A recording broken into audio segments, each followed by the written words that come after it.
He was sure the other engines would forget his clunk-click and treat him properly now. He saw Emily coming. He listened for her toot-toot. But Emily didn't toot at all. This made Gordon very cross. He was so cross that he didn't see the signal telling him to stop. And he didn't see the goods train ahead until it was too late.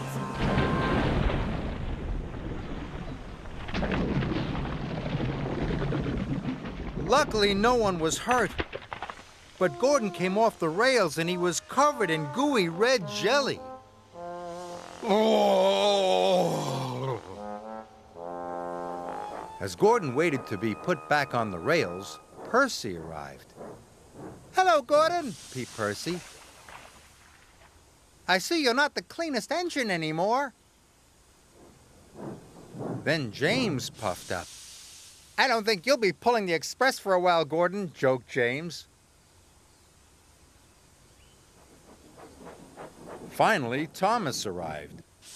"Gordon's a mess, Gordon's a mess. He's the largest and jelliest," puffed Thomas cheekily. At last, Gordon was back on the rails. He felt very foolish indeed. Edward pushed him to the fitter's yard. Gordon had to stay at the fitter's yard for a long time. It was hard to get the jelly out of his engine. Emily and Henry took in turns to pull the express for him.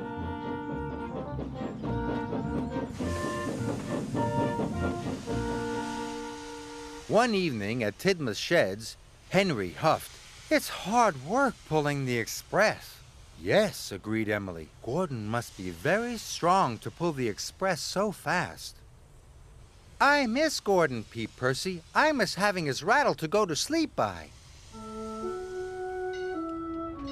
Gordon knew the other engines were pulling the express for him. "Thank goodness for Emily and Henry," he thought. "I'm sure they're doing a very good job." Finally, Gordon was as good as new. The fitters had even managed to fix the rattle in his firebox. That evening, Gordon had something to say. "Is it about being fastest and the best?" teased James. "Not at all," puffed Gordon. "I know my rattle kept you awake at night, and I'm sorry. And I was also silly about the toot-toots. I realize now that engines toot-toot other engines because they work hard and deserve it, not because they ask for it." "But we think you do deserve it, Gordon," said Thomas, "because you work hard and you are a really useful engine." All the other engines agreed. Now all the engines greet each other with a cheerful toot-toot for all the hard work they do on Sir Topham Hatt's railway.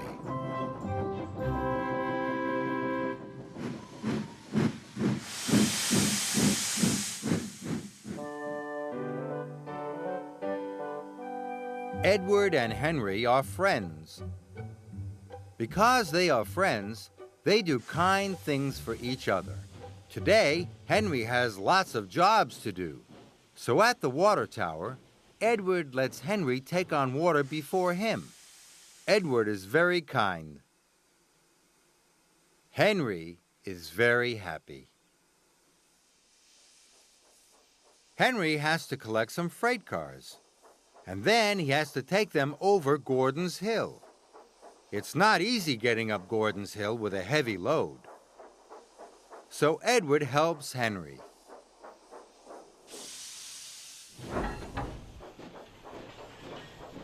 Edward's very kind. Henry's very happy.